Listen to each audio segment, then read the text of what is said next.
미국의 한 심리학자가 어떤 마을의 일정한 구역에서 매일 $100씩 아무런 조건도 없이 나누어 주는 실험을 했고, 그리고 나서 이제 한 달 뒤에 그 결과를 관찰을 했습니다. 그래서 첫째 날에 집집마다 들러서 현관에 $100를 놓고 나오는데 그 동네 사람들이 이 사람을 제정신으로 보지를 않았어요. 그리고 그 한 주가 지나고 두 번째 주쯤 되었을 때는 이제는 이제 적응이 돼서 돈을 나눠주는 사람을 기다리게 되었습니다. 세 번째 주가 되고 나니까 이제는 더 이상 이제 그가 돈을 주는 것을 신기하지를 않았어요. 네 번째 주가 되니까 매일 $100씩 받는 것이 이제 마치 새끼 밥을 먹고 세수하고 출근한 것과 같은 일상이 되어버렸습니다. 이렇게 한 달의 실험이 끝이 났어요. 그리고 이제 그 다음에는 그 마을 사람들에게 돈을 주지 않고 그냥 지나갔습니다. 자, 그러자 마을 사람들이 이렇게 반응을 해요. 화가 나서 우리 돈은 어디 있습니까? 라고 물으면서 따지고 불평하고 원망을 하더라는 겁니다. 여러분, 아무런 대가 없이 한 달 동안 공짜로 하루에 100불을 한 달 동안 받았다면 그건 여러분 큰 은혜잖아요. 그런데 그것이 아무리 큰 은혜여도 매일 반복이 되니까 그것을 은혜로 깨닫지 못했고 불평하고 원망하는 모습으로 드러났던 거였습니다. 근데 여러분, 이게 사실 우리의 모습이기도 하죠. 그러니까 사람은 적응의 동물이고, 그러다 보니까 하나님의 은혜까지도 적응이 되어버리면 거기에 감사하지 못하고 당연하게 여길 때가 참 많습니다. 그래서 여러분, 우리는 한 사람들이 불행해서 불평을 한다고 생각을 하지만 오히려 반대입니다. 불평을 하기 때문에 불행해지잖아요. 자, 오늘 본문의 말씀을 보시면 하나님께서 뭐라고 말씀하십니까? 범사에 감사해라 라고 말씀하고 계세요. 범사는 모든 일입니다. 그러니까 모든 일에 감사해라 라고 말씀하고 계십니다. 감사할 이유가 있다면야 모르겠지만, 여러분, 어떻게 모든 일에 감사할 수 있겠습니까?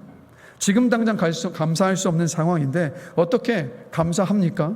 모든 일에 감사하라는 말씀은 억지 같다, 이렇게 생각할 수가 있어요. 모든 일에 감사하라는 하나님의 이 말씀에. 자, 그런데 하나님께서 우리를 향하여서 모든 일에 감사하라고 말씀하신 이유가 있어요. 자, 골로새서 3장 17절 말씀, 우리 새번역 성경 버전인데 우리 같이 한 목소리 한번 읽어보겠습니다. 그리고 말이든 행동이든 무엇을 하든지 모든 것을 주 예수의 이름으로 하고 그분에게서 힘을 얻어서 하나님 아버지께 감사를 드리십시오. 자, 이 말씀을 잘 보시면 말이든 행동이든 무엇을 하든지 예수의 이름으로 하고 예수님에게서 힘을 얻어서 하나님 아버지께 감사하라고 말씀하고 있어요.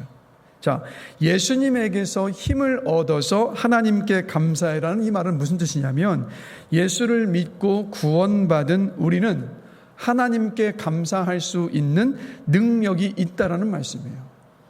자, 에스겔 36장 26절 말씀 우리 같이 한 목소리 한번 읽어보겠습니다.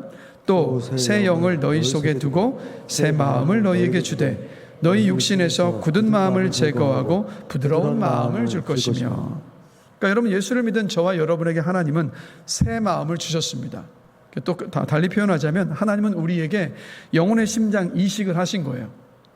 그래서 바울이 이 영혼의 심장 이식을 받은 그리스도인의 상태, 자신의 상태에 대하여서 갈라디아서 2장 20절을 보면 이렇게 말씀하고 있습니다. 같이 한번 읽겠습니다.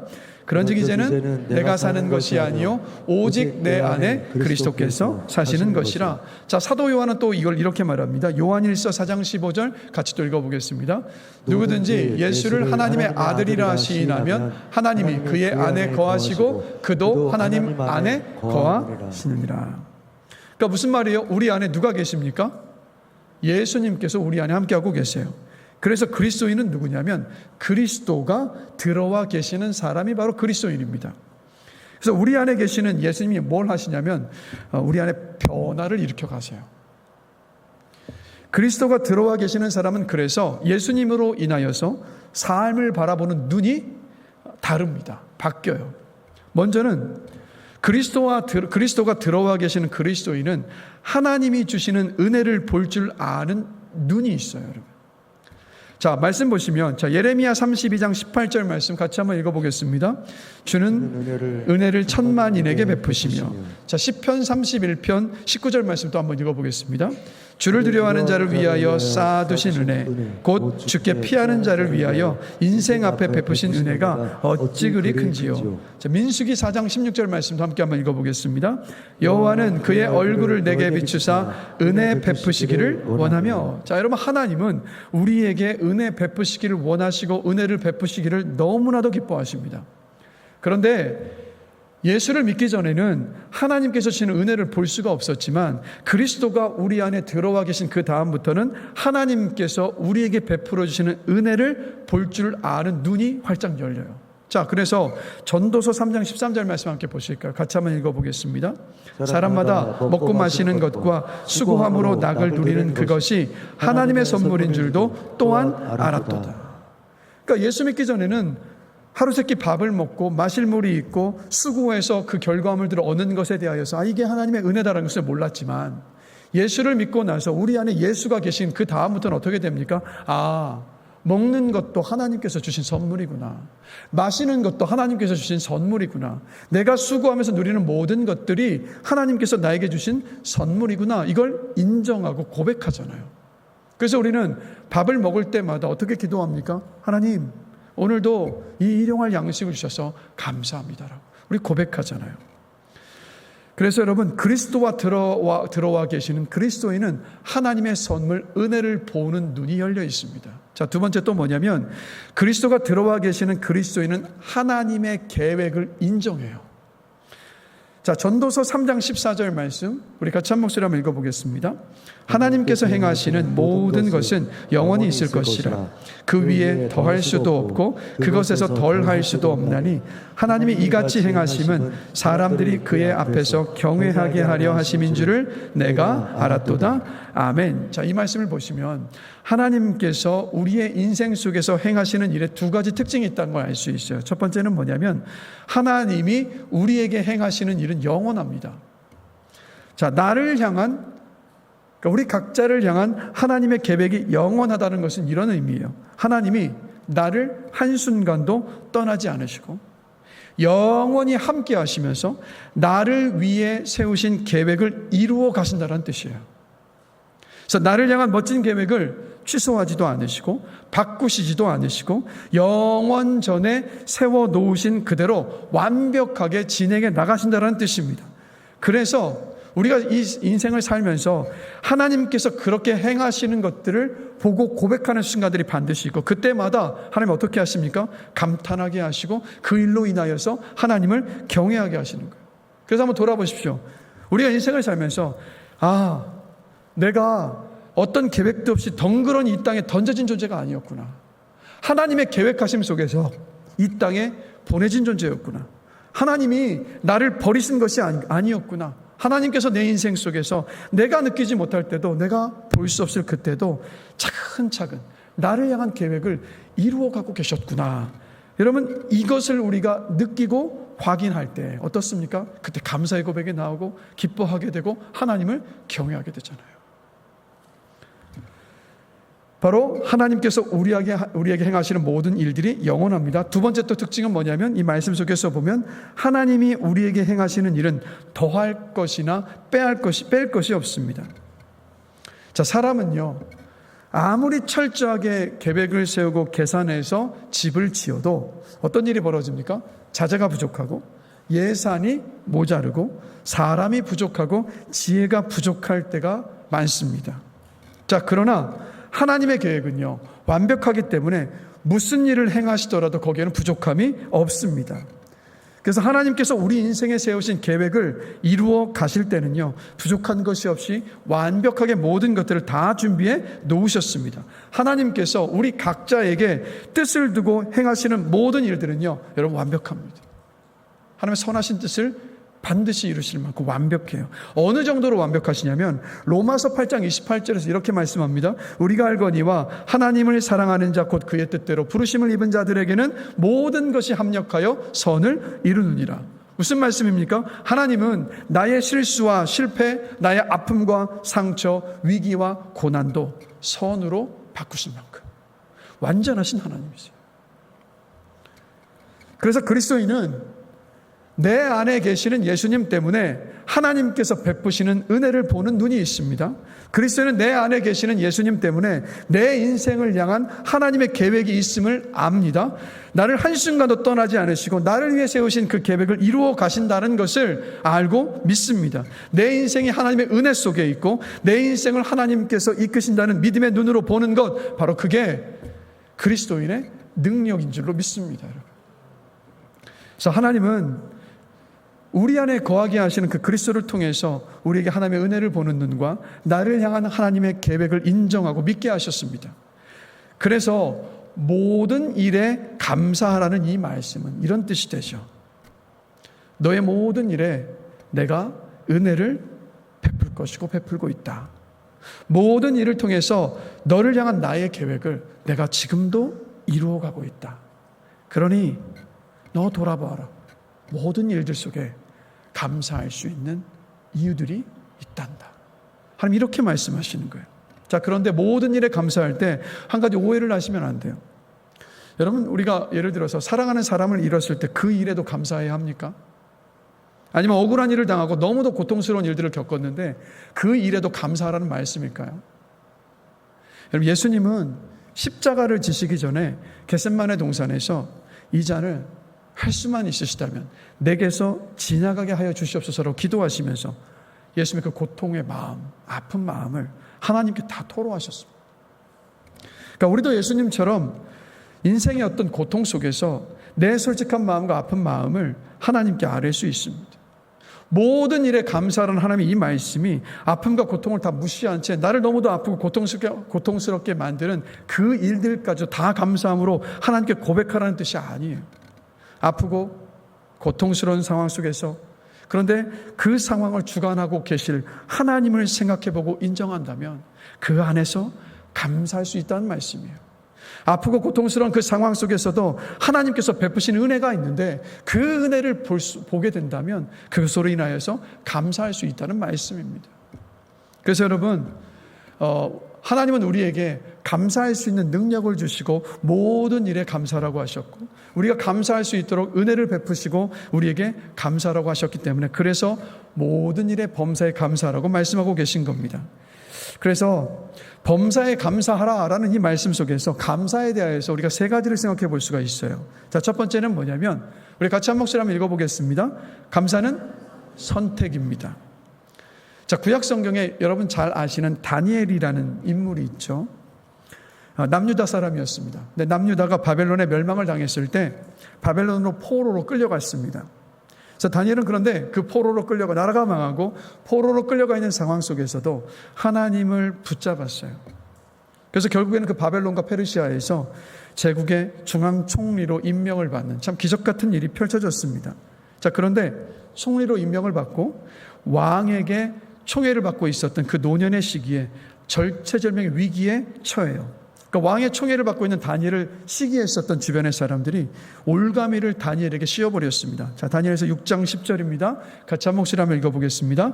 다니엘이 이 조서에 왕의 도전이 찍힌 것을 알고도 자기 집에 돌아가서는 윗방에 올라가 예루살렘으로 향한 창문을 열고 전에 하던 대로 하루 3번씩 무릎을 꿇고 기도하며 그의 하나님께 감사하였더라. 자, 왕의 신상 앞에 절하지 않고 하나님께 기도하면 사자굴에 던져져서 죽어야만 했습니다. 그러니까 다니엘에게는 두 가지의 선택지가 있었어요. 하나는 하나님을 배신하고 자기 목숨을 부지하는 선택지였고 또 하나는 하나님을 배신하지 않고 사자굴에 던져져서 죽임당하는 그 두 가지 선택지가 있었습니다. 다니엘은 뭘 선택했냐면 하나님을 선택했어요. 자, 그런데 더 중요한 것은 뭐냐면 하나님을 선택하고 사실 그 상황이 감사할 이유가 하나도 없는 상황이었는데 다니엘은 하나님께 감사했습니다. 어떻게 이렇게 감사할 수 있었을까 생각을 해본다면 다니엘은 그 순간에 불안 대신 감사를 선택을 했습니다. 감사를 할 수 있는 상황이 감사를 낳았던 것이 아니라 감사하기로 다니엘은 결단을 했고 그래서 감사할 수 있었습니다. 그래서 여러분 기억하세요. 감사는 선택입니다. 그러니까 우리 인생은요, 제가 좀 전에 말씀드렸지만 하나님의 은혜 속에 있습니다. 그러니까 하나님께서 우리의 인생을 지금 이 순간도 이끌어가고 계십니다.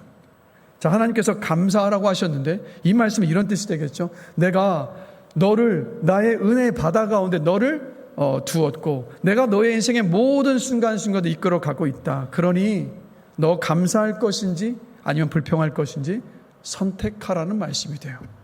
감사를 선택하든 불평을 선택하든 그건요 우리의 자유입니다. 그 초등학생 아이가요 학교에서 이제 급식을 먹잖아요. 근데 급식실에서 이제 음식 같은 걸 도와주시는 급식 아주머니에게 감사의 편지를 이렇게 썼다고 합니다. 아주머니, 매일 맛없는 밥을 주셔서 감사합니다. 덕분에 편식 습관을 고칠 수 있었습니다. 자, 뭐냐면 감사든 불평이든 두 가지가 다 뭐냐면 우리가 삶을 대하는 태도입니다. 그러나 기억하세요. 우리에게는 감사를 선택할 수 있는 능력이 있다는 거예요. 그렇기에 여러분 우리가 삶 속에서 감사와 불평을 선택할 때 감사를 선택할 수 있는 저와 여러분이 되기를 간절히 기도합니다. 근데 여러분 그 결과는 너무도 다르잖아요. 감사를 선택하면 행복이 오고 불평을 선택하면 불행이 옵니다. 감사를 선택하시길 다시 한번 주님의 이름으로 축복합니다. 자, 두 번째 감사는 뭐냐면 같이 한번 읽어보겠습니다. 감사는 훈련입니다. 자, 모든 일에 감사하는 것 이거 그냥 되는 일이 아닙니다. 모든 일에 감사해야겠다. 내가 막 결단했다고 해서 그 결단한 다음부터 모든 일에 감사할 수 있는 것도 아닙니다. 제가 조금 전에 다니엘을 말씀드렸는데 자, 다니엘이 감사할 수 없는 상황에 감사를 했습니다. 자, 그렇다면 다니엘이 감사할 수 없는 상황에 감사를 했던 것도 왜 그랬느냐? 이유가 있어요. 자, 다니엘의 전체 인생을 한번 생각해 보면 우린 다니엘 하면 포로로 끌려가서 그 나라의 총리가 된 사람으로만 기억을 하지만 사실 다니엘은 그런 사람이 아니에요. 그것만 기억할 사람이 아니라 그 인생 속에서 아픔이 참 많은 사람입니다. 자, 남유다의 왕족 아니면 귀족 자녀였습니다. 근데 하루아침에 나라가 멸망을 당해서 포로로 끌려갔습니다. 그래서 이 다니엘이라는 이름의 뜻은 뭐냐면 여호와 하나님이 나의 심판자이시다라는 뜻이에요. 근데 바벨론으로 끌려가고 난 다음에 우리가 일제시대에 그랬던 것처럼 창씨개명을 해야만 했습니다. 그래서 바벨론 포로로 끌려가서 다니엘이라는 이름에서 벨이 즉 바벨론의 신이에요. 벨이 나의 삶을 지킨다라는 뜻의 벨드사살이라는 이름으로 창씨개명을 억지로 했습니다. 그리고 다니엘이 그곳에 있으면서 배웠던 것이 점성술이었고 그리고 꿈을 해몽하는 일이었어요. 근데 이 일은 성경 속에서 하나님께서 엄격하게 금하신 일이었습니다. 근데 다니엘은 이것을 억지로 배워만 했어요. 다니엘서 전체의 주제는요, 하나님께서 승리하신다는 주제입니다. 이 메시지를 담고 있는데 그래서 다니엘은 그 다니엘서 전체를 보시면 하나님을 신뢰했어요. 포로로 끌려와 있고 절망적인 상황 속에서도 승리하게 하실 하나님을 굳게 붙잡고 있었습니다. 자, 바로 이 믿음 안에서 다니엘은 감사하며 살았던 거예요. 즉 감사의 삶이 죽을지도 모르는 그 위기의 상황 속에서도 다니엘로 하여금 감사를 선택하게 했었던 거였습니다. 평소에 감사하지 않던 사람이 어느 날 갑자기 감사할 수 없습니다. 감사하는 것은 왜 그러냐면 여러분 자 질문 드릴게요. 감사가 쉬우세요? 불평이 쉬우세요? 뭐가 쉬우세요?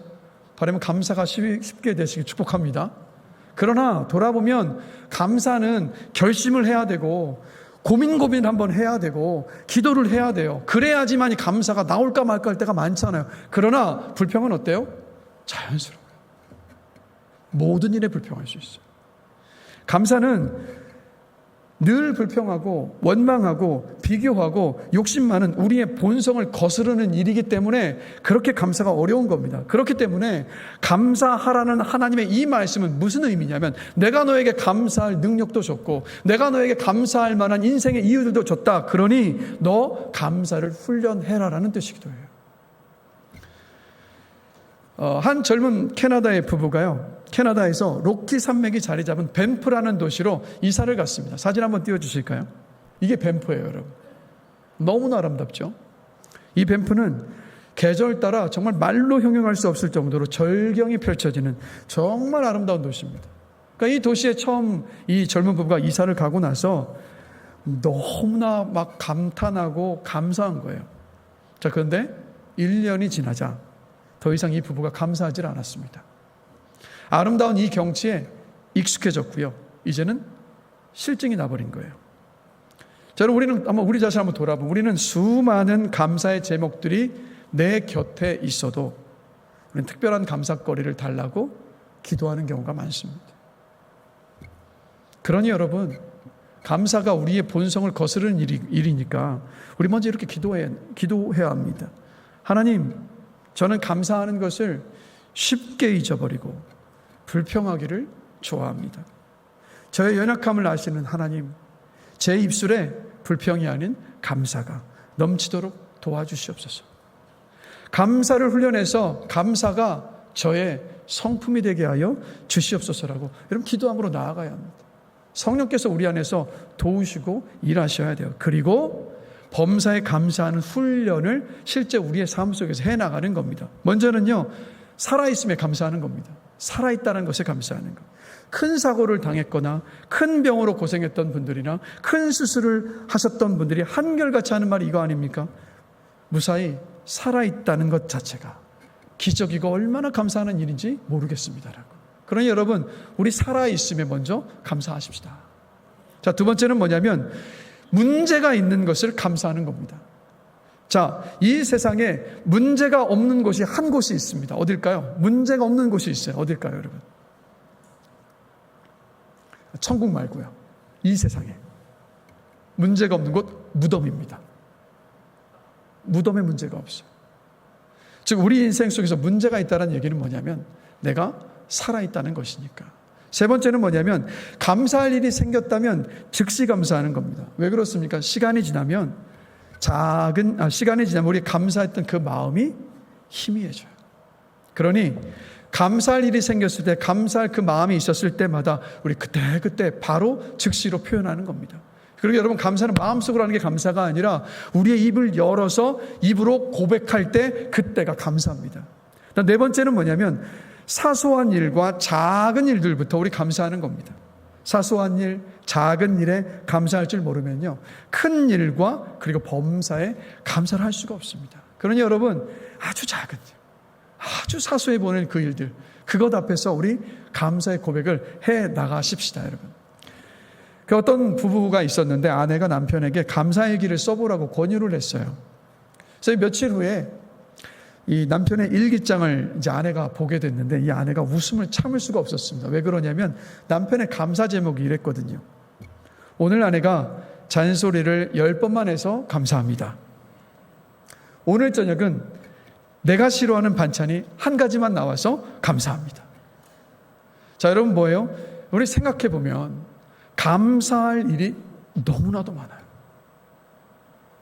그러니 여러분, 우리 사소하고 작은 일들 속에서 우리 하나님께 감사하시는, 또 감사하면서 훈련을 해나가는 저와 여러분이 되기를 주님의 이름으로 간절히 축원합니다.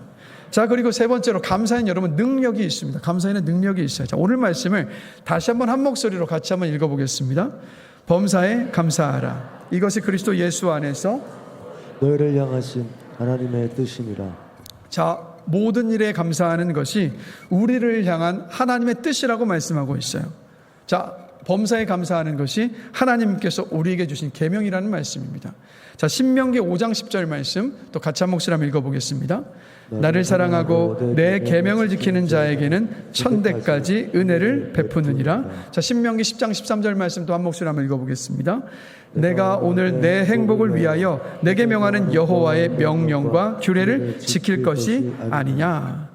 자, 어떤 분들은 감사가 도대체 무슨 능력이 있을까 생각하실 수 있어요. 물론 우리가 감사한다고 해서 모든 환경이 다 변하는 것은 아닙니다. 감사해도 가난한 사람이 바로 부자가 되는 것이 아닙니다. 감사해도 어떤 몸의 불편함을 가지고 있는 사람이 곧바로 몸의 불편함이 사라지는 것도 아닙니다. 얘는 얼굴이 또 잘생기지 않은 사람이 아무리 감사한다 할지라도 미남 미녀가 되는 것도 아닙니다.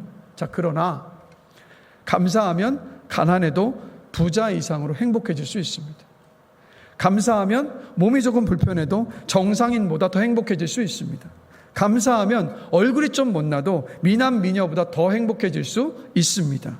왜냐하면 감사하는 사람에게 하나님께서 행복을 약속하셨기 때문에. 그래서 여러분, 기쁨이라는 헬라어 단어가 카라고요.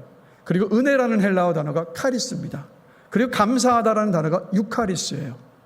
자, 이 세 단어는요 모두 어원이 똑같습니다. 그러면 기쁨과 은혜와 감사하다가 어원이 똑같다는 얘기는 어떤 의미겠습니까? 하나님의 은혜에 감사하면 기쁨이 온다라는 얘기예요. 즉 하나님은 감사 속에 행복을 담아 놓으셨습니다. 감사 속에 행복을 담아 놓으신 거예요. 그리고 실제 보면 이 현대 과학의 많은 뇌과학자들과 또 그리고 이제 의학자들 연구한 것을 보면 감사했을 때 실제로도 우리에게 행복이 이제 행복하다는 것을 과학적으로도 입증되는 분들이 참 많습니다. 예를 들면 뇌과학자들의 연구에 따르면 감사를 하면 긍정적인 감정과 행복감을 증진시키는 도파민, 그리고 의지와 동기부여를 촉진하는 세로토닌, 그리고 스트레스를 줄여주는 옥시토닌 분비가 왕성하게 일어난대요. 자, 그리고 이뿐만이 아닙니다. 감사를 하루에 2번만 해도 면역력이 눈에 띄게 좋아지고, 그리고 근육이 이완이 되고 체온도 올라간다고 합니다. 그리고 체온이 올라가면 어떻게 돼요? 차라리 체온이 떨어지면 암세포가 활발하게 움직이는 거잖아요. 그러니까 감사를 하면 암세포가 발생할 가능성을 더 줄여주고, 그리고 감사하는 마음이 사망률을 29% 낮춰준다는 통계까지 있더라고요. 지금 금요성령 집회 때마다 출애굽기를 살펴보고 있는데, 이스라엘 백성들은요 하루 24시간 365일 낮에는 하나님께서 구름 기둥으로 그들 위에 덮으셔서 광야의 뜨거운 햇빛으로부터 그들을 보호해 주셨습니다. 밤에는 불 기둥을 통해서 그 추운 광야 속에서 그들을 따뜻하게 하시면서 그 구름 기둥과 불 기둥으로 그들의 걸음걸음들을 인도하고 계셨어요. 24시간 365일 내내. 심지어 아침에는 만나를 주셨고 밤에는 메추라기를 먹게 하셨습니다. 반석에서는 깨끗한 샘물을 내셔서 그들로 하여금 물을 마시게 하신 거예요. 한마디로 이들의 인생은, 이들의 삶은 그냥 은혜 속에서 살았어요. 기적 속에서 살았습니다. 자, 근데 문제는 뭐냐면 그 은혜가 익숙해지고 그 은혜가 당연해지니까 어떻게 돼버리냐면 조금만 불편한 일이 생기면 그렇게 하나님께 불평하고 원망하는 모습을 봅니다. 이들이 행복했겠습니까, 여러분? 이들은 불행했어요. 은혜 속에 있었지만 불행했습니다. 그 이유는 뭐였습니까? 그 은혜 속에 있었지만 감사하지 않았기 때문에. 우리 모두는 다 행복하고 싶어 합니다. 정말 행복하기를 원하신다면 여러분 기억하십시오. 하나님께 감사하는 사람에게 하나님은 행복을 약속하셨고 우리의 감사 속에 행복을 담아 두셨습니다. 그래서 감사하면 행복해집니다. 우리 옆 사람 보시면서 함께 고백해 보겠습니다. 권면하시면 감사하면 행복해집니다. 그러니 여러분 우리 감사를 선택하십시다. 감사를 선택하면서 제 바람은 여러분들이 하나님께서 약속하신 그 행복을 누리시면서 살아가시기를 주님의 이름으로 축복합니다. 자, 감사에 대해서 마지막으로 저는 하박국의 감사가 우리의 감사가 되는 그 자리에까지 가게 되길 바랍니다. 자, 하박국 3장 17절 말씀을 보시면 비록 무엇이 없을지라도로 시작을 합니다. 자, 여러분 생각해 보면 우리의 감사의 이유는 대부분이 뭐냐면 있음에 대한 감사고요. 그리고 없음에 대한 불평입니다. 자, 그런데 하박국의 이 고백을 보면 없음에 대한 불평이 아니에요. 비록 없을지라도 감사하고 있어요. 자, 18절에 가보면 하박국이 또 이어서 이렇게 고백을 합니다. 같이 한번 읽어보겠습니다. 나는 여호와로 말미암아 즐거워하며 나의 구원의 하나님으로 말미암아 기뻐하리로다. 하박국이 비록 내가 없을지라도 감사하며 기뻐할 수도 있었던 이유는 뭐냐면 뭐 때문입니까? 바로 하나님 때문에. 그러니까 하박국의 감사는 있음에 의한 감사도 아니었고 없음에 의한 불평도 아니었습니다. 그러니까 하박국은 감사와 기쁨을 환경에 두지를 않았어요. 하박국의 환경은 뭐 중요하고 필요했던 모든 것들이 다 사라져버린 너무나도 고통스러운 환경이었습니다.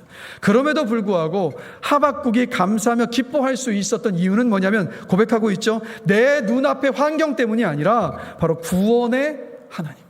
구원의 하나님이 바로 하박국의 감사의 조건이었고 기쁨의 조건이었던 거예요. 그래서 비록 나에게 모든 것들이 다 없다 할지라도 나는 그 하나님으로 말미암아서 기뻐하고 감사하노라라고 고백하고 있는 겁니다. 자, 여러분 로마서 5장 6절 8절 말씀을 우리 한 목소리 한번 힘차게 한번 읽어보겠습니다. 우리가 아직 연약할 때 기약대로 그리스도께서 경건하지 않은 자를 위하여 죽으셨도다.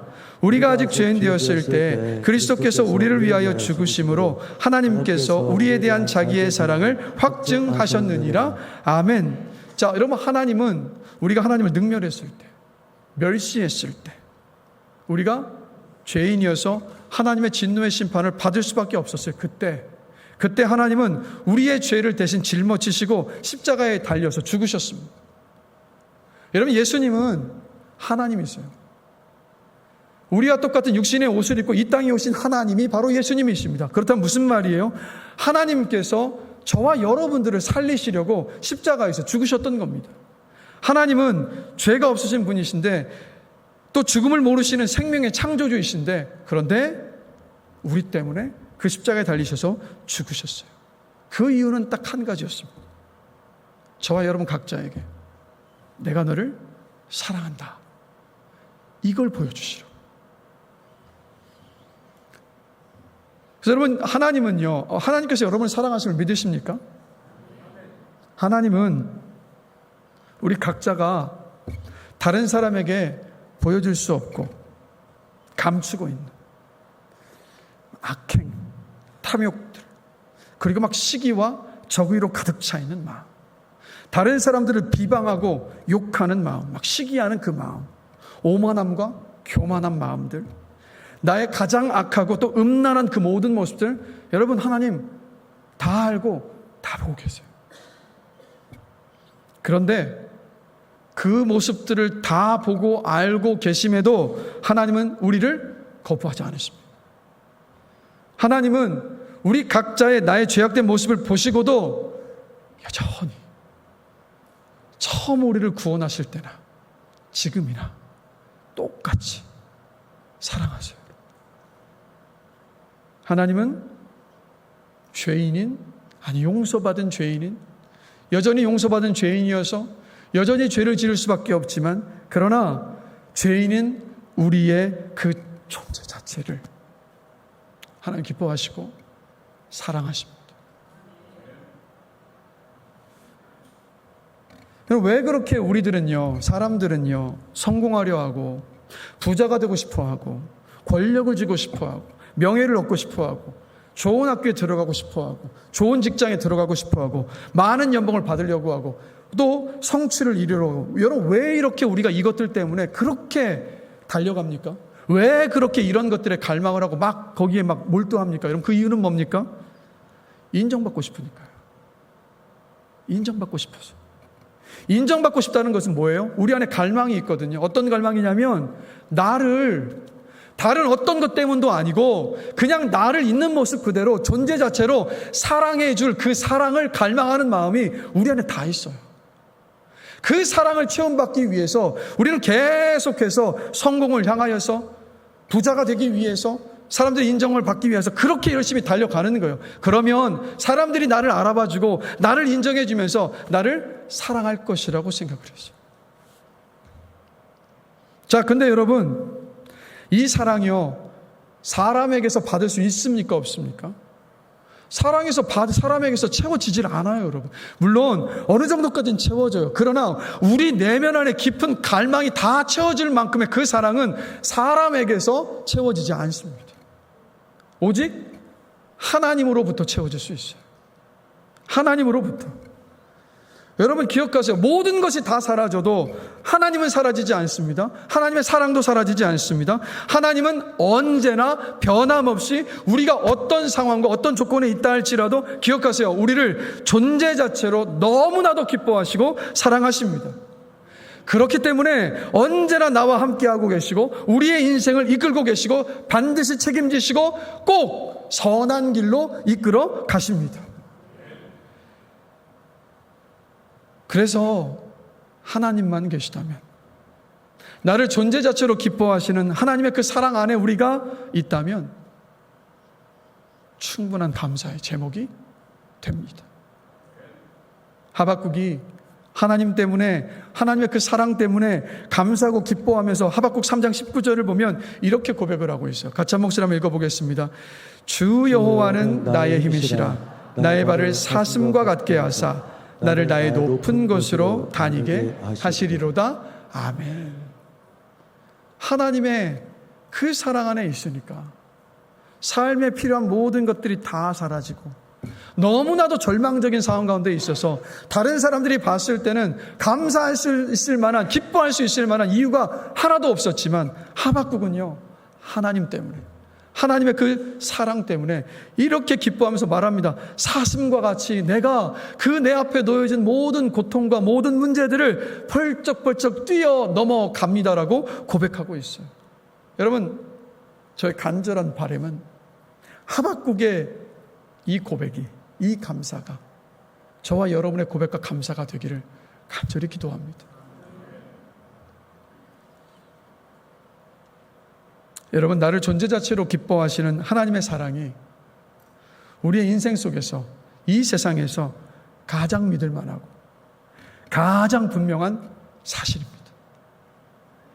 그러니 그 사랑을요,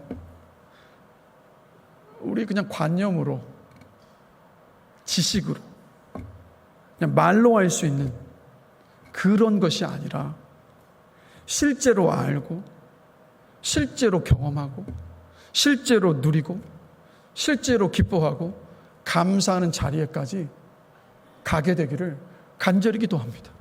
그게 뭔지 아직 잘 모르고 감이 안 잡히신다면 구하시고 기도하십시오. 하나님, 저를 존재 자체로 기뻐하시는 하나님의 그 사랑이 도무지 뭔지를 제가 모르겠습니다. 근데 그래서 좀 알고 싶습니다.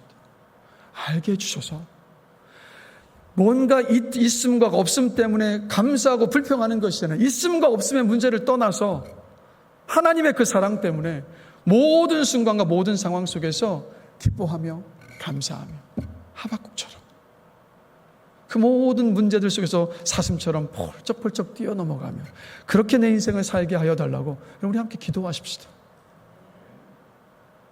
그럴 때 그 사랑을 분명히 경험케 하실 것이고 그 사랑으로 말미암아서 우리의 입술에 하나님 감사의 고백과 기쁨을 반드시 주실 줄로 믿습니다. 그래서 여러분 정리해보면 이렇습니다. 우리 모두에게는 감사할 능력이 있습니다. 그리고 감사는 선택이고, 그리고 감사는 훈련입니다. 그리고 감사는 우리에게 행복을 가져다 줍니다. 이것을 기억하시고 여러분 감사를 선택하시고 감사하며 살아갈 수 있게 되기를 주님의 이름으로 기도합니다. 찬양팀 올라와 주실까요? 말씀을 마무리하겠습니다. 미국의 뉴욕대학교 부속병원 재활센터 입구에 보면 이런 감사의 고백이 실려 있습니다. 잘 한번 들어보세요. 큰 일을 이루기 위해 힘을 달라고 하나님께 기도했는데 겸손을 배우라고 연약함을 주셨습니다. 많은 일을 해낼 수 있는 건강을 구했는데 더 가치 있는 일을 하라고 병을 주셨습니다. 행복해지고 싶어서 부유함을 구했는데 지혜로워지라고 가난을 허락하셨습니다. 세상 사람들의 칭찬을 듣고 싶어서 성공을 구했는데 뽐내지 말라고, 교만해지지 말라고 실패를 주셨습니다. 삶을 누릴 수 있도록 모든 것을 갖게 해달라고 기도했는데 모든 것을 누릴 수 있는 삶 그 자체를 선물로 주셨습니다. 구한 것 하나도 주시지 않으셨지만 내 소원 모두 들어주셨습니다. 하나님의 뜻을 따르지 못하는 삶이었지만 내 마음속에 표현하지 못한 기도 모두 들어주셨습니다. 나는 가장 많은 복을 받은 사람입니다. 여러분, 감사는 조건이 아니라 선택입니다. 감사는 훈련인 동시에 능력입니다. 기억하세요. 하나님은 예수 그리스도를 통하여서 어떤 상황 속에서도 감사를 선택할 수 있는 능력을 저와 여러분에게 주셨습니다. 그러니 불평과 원망의 말이 아니라 감사와 불평과 원망 사이에 선택할 순간이 왔을 때 여러분, 우리 감사를 선택하십시다. 그리고 지금 이 순간부터 작은 것에서부터 여러분, 우리 감사하며 사십시다. 옆에 사람 보시면서 함께 도전하며 권면하며 축복하십시다. 우리 감사하며 삽시다. 우리 감사하며 삽시다. 여러분, 감사하면서 여러분, 그래서 우리가 지금 이 순간부터 감사하며 살아서 감사를 선택하는 사람만이 경험할 수 있는 그 기적이요. 그 기적을 누리시고 경험하시고 기뻐하시고 그것 때문에 또 감사하는 여러분들의 삶이 되시기를, 우리의 삶이 되기를 주님의 이름으로 간절히 축원합니다. 저렇게 찬양을 부르기를 원하는데요, 여러분, 하나님은 나를 존재 자체로 기뻐하시고 사랑하십니다. 그래서 하나님은 항상 우리에게 은혜를 베푸시는 거예요. 나를 향한 완전하시고 선하신 그 계획을 빈틈없이 이루어 가시는 겁니다. 하나님의 그 사랑 때문에 우리는 감사할 수 있어요. 그래서 이 시간 처음 부르는 찬양이지만 어렵지는 않아요. 우리 가사 하나하나를 깊이 한번 생각하면서 우리 나를 사랑하시는 그 하나님의 사랑을 고백하면서 인정하면서 높이며 함께 찬양하시겠습니다.